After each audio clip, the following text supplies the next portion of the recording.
भी कि आप अपना घर बैठे जितनी भी माता बहनें हैं वो अपना फॉर्म कैसे फिल कर सकती है। और इसको फॉर्म फिल करने से पहले मैं आप सभी के साथ एक जानकारी साझा करना चाहता हूँ कि अपना फॉर्म पूरी जानकारी के साथ और पूरी अच्छे तरीके के साथ भरें, क्योंकि आवेदन आपका सिर्फ एक बार होगा। और ये नहीं है कि अगर आपका आवेदन गलत होता है तो आप इसको दोबारा से अप्लाई नहीं कर सकते। और अगर करना होगा तो आपको जितना भी आपका डाटा है वो डीएक्टिवेट करवाना पड़ेगा, उसके बाद ही आप दोबारा से इसके अंदर अप्लाई कर सकते हो। तो वीडियो को शुरू करते हैं भाई। सबसे पहले आपके सामने ये ऐसा जो ऐप है वो ऐसे आएगा। उसके बाद आप ऐप के अंदर जब लॉन्च होगा उसके बाद आपको क्या करना है, आपका यहाँ पे अपना मोबाइल नंबर डालना है, लॉगिन करना है। लॉगिन करने के बाद आपको आपके पास एक ओटीपी जाएगा जिस नंबर से आप अपना रजिस्ट्रेशन कर रहे हो। तो आपको 4 अंकों का एक ओटीपी मिलेगा, उसको यहाँ पे फिल करके जमा करना है यानी लॉगिन करना है। उसके बाद आगे आपके पास ऐसा इंटरफेस आएगा भाई। ऐसा इंटरफेस आने के बाद आपको यहाँ पे जो योजनाएं हैं लाडो लक्ष्मी योजना को लेके यानी जो गाइडलाइन है वो सभी है, जैसे पात्रता जांचे, योजना के लिए आवेदन कैसे करें, ठीक है, आवेदन की स्थिति देखें भाई किस प्रकार से हो रहा है, जीवन प्रमाण पत्र जमा करें, ठीक है। या जो अगर आप सोच रहे हो भाई हम सिर्फ ओनली फिल करके देख रहे थे और अब इसको आप या फिर किसी का गलत हो चुका है तो उसको नामांकन जो रद्द करने के लिए भी है। अगर आप किसी भी प्रकार को इसको लेकर शिकायत दर्ज करवाना चाहते हो तो वो भी आप इसके अंदर कर सकते हो। उसके बाद आता है योजना लाभ राशि अपडेट करें, ठीक है। उसके बाद आता है आपका लॉग आउट, यानी आप अपना काम करने के बाद ऐप को लॉग आउट करें। उसके बाद आता है पंजीकरण पूर्व तैयारियां व आवश्यक दस्तावेजों की सूची। अगर आप विवाहित है तो आपको क्या क्या डॉक्यूमेंट चाहिएंगे, और अगर आप अविवाहित है तो उसके लिए क्या क्या डॉक्यूमेंट चाहिएंगे। तो ये दोनों आप देख लेना, विवाहित और अविवाहित के लिए, ठीक है। हरियाणा का होना बहुत जरूरी है। आधार कार्ड व उससे जुड़ा हुआ सक्रिय मोबाइल नंबर आपका चालू होना चाहिए। परिवार पहचान सदस्यों के आधार कार्ड भी आपके साथ होने चाहिए। बिजली कनेक्शन नंबर, मीटर, या फिर ससुराल जो विवाहित पक्ष में है वो ससुराल पक्ष के सभी सदस्यों का आधार कार्ड अपना वहाँ पे लगाइए। उसके बाद हरियाणा कौशल रोजगार निगम पंजीकृत नंबर अगर आपने नहीं करवा रखा तो आप अपनी जितनी भी अविवाहित लड़कियां हैं वो अपना HKRN का कौशल का जो है अपना पंजीकरण करवा लें। और अगर विवाहित भी महिला है वो भी अपना करवा के इसके अंदर दर्ज करवा सकते हैं भाई। उसके बाद आपके बैंक नाम खाते का, और अगर विवाहित महिला अगर आपके पास कोई वाहन की वो सूची वगैरह है तो वो। अब इसके अंदर चरण कितने हैं, तो लगभग इसके अंदर 6 चरण है। और पहले चरण में आपकी आवेदन विवरण, दूसरे में आपका वास विवरण, तीसरे में आपका परिवार सदस्यों का विवरण, चौथे में आपका आय विवरण, 5वें में आपका बैंक खाता विवरण और 6ठे में आपका आवेदन विवरण देखें, यानी जो भी आपने किया है। तो सबसे पहले आप करेंगे पहला चरण। आज की वीडियो में सिर्फ पहला चरण के लिए मैं आपको बताऊंगा। तो सबसे पहले आपने क्या करना है, जब भी आप ऐप खोलोगे और अपना आवेदन शुरू करोगे तो उसके अंदर आपको दिखेगा आवेदिका क्या आप विवाहित है, ठीक है। यानी आपको वो पूछ रहा है कि विवाहित आप अविवाहित है या विवाहित है।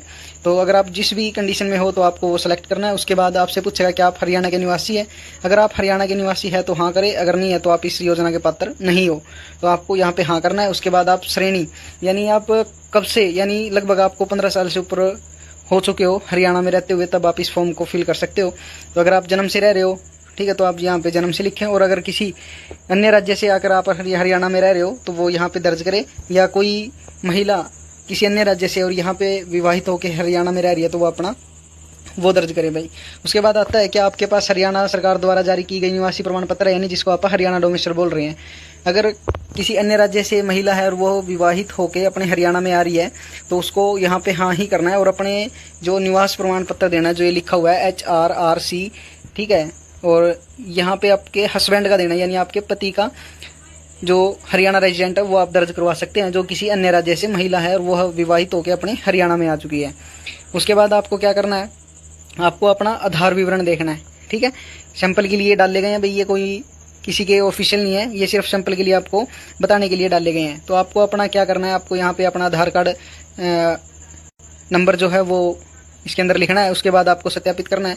सत्यापित करने के बाद भाई आपको यहाँ पे मैं बता दूं एक बात, आपको ये जो संख्या मिली हुई है 4CC 2025 1 2 3 4 5 6, ये आपको कहाँ मिलेगी आपके डॉक्यूमेंट में। अगर आप खुद कर रहे हो या तो आपको मिलेगी यहाँ पे, ठीक है, यहाँ पे ये जो लिखा हुआ है, और या फिर मिलेगी आपको यहाँ पे नीचे वाला, इस पे नंबर होते हैं, वो आप दोनों में से कोई भी फिल कर सकते हो, ठीक है। उसके बाद आप इस योजना के लिए अगर आप यहाँ पे आपका हाँ करते हो, अगर यहाँ पे आप हरियाणा के निवासी अगर आपको यहाँ हाँ करते हो तो आप एलिजिबल हो, अगर नहीं करते तो आप नहीं होगे, क्योंकि इसके अंदर दूसरे स्टेप में दिखाया गया है। ये देखो यहाँ पे बोला गया है, इस योजना के लिए आप आवेदन करने हेतु हरियाणा निवास यानी हरियाणा डोमिसाइल का होना बहुत आवश्यक है, ठीक है। और इस पे जाके आप अपनी जानकारी यानी जो है वो देख सकते हो। उसके बाद अगर आपके पास हरियाणा निवासी नहीं है तो आप इस योजना के लिए पात्र नहीं है, तो आपको यहाँ पे ठीक है करके बैक हो जाओगे ऑटोमेटिक। उसके बाद आगे आते हैं आप, जैसे ही आप सत्यापित करोगे तो आपके पास जिस भी आधार कार्ड से आपका मोबाइल नंबर लिंक है तो उसके ऊपर एक OTP जाएगा। उस OTP को यहाँ पे दर्ज करके यानी डायल करके आप यहाँ पे जमा करें। उसके बाद आपका ये कुछ ऐसा इंटरफेस सामने आएगा, आपका आधार नंबर, उसके बाद आप आधार के अनुसार आपका पूरा नाम, आवेदिका की जन्म तिथि जो भी आपके आधार कार्ड में है, ठीक है, आवेदिका की आयु वो, ठीक है, लिंक क्या है उसका और किस राज्य से वो बिलोंग करती है। तो ये सब आपके सामने आने के बाद आपके पास एक पुनः पुष्टि के लिए आपके लिए पूछा जाएगा। तो आपको ये पूछ रहा है कि पुष्टि करें या फिर क्या उपरोक्त विवरण सही है। तो अगर आप नहीं करते हो तो आप इसको जो भी आपका सही आएगा वो उसको लिखना है, और अगर आपके द्वारा दिया गया इसके अंदर विवरण जितना भी है वो ठीक है तो आप इसके अंदर हाँ करके आगे बढ़ेगा ऑप्शन है जो उसके ऊपर क्लिक कर देना है। करने के बाद आपको जैसे ही आप आगे आओगे तो इसके अंदर आपका जितना भी विवरण है वो आप यहाँ पे दर्शाया जाएगा, और आपको एक ये इंटरफेस सामने आएगा जिसके अंदर आपको बोला गया कि कृपया चुनें कि आपका जो विवरण दिया गया है वो सही है या गलत है। अगर आपका कोई भी विवरण है जैसे नाम, जन्म तिथि, आयु, लिंग या फिर राज्य, अगर वो किसी भी प्रकार का उसके अंदर दिया गया डाटा अगर आपका गलत है तो आप उसको यहाँ पे क्लिक करके आप उसको सही करें। अगर वो अदरवाइज अगर गलत है तो उसको रद्द करें, और अगर सही है पूर्ण तरीके से तो उसको जमा करके आगे बढ़ें।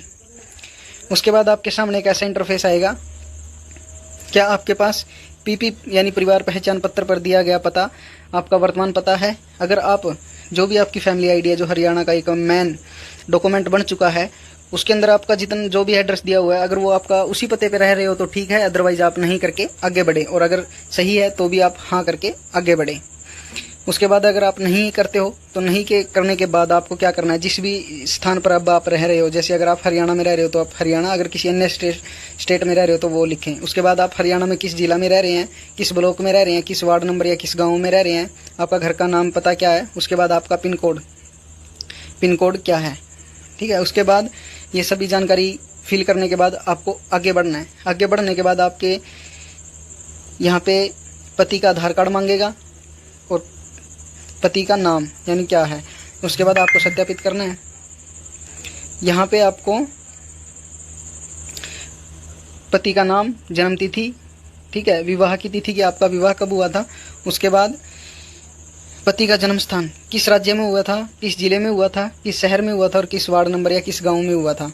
ये सब जानकारी फिल करने के बाद आपको आगे बढ़ना है। उसके बाद आपसे पूछा जाएगा आवेदिका की रोजगार स्थिति का विवरण कि आप किस स्थिति में, यानी कहने का मतलब आप किसी प्रकार की जॉब वगैरह कर रहे हो या बेरोजगार हो।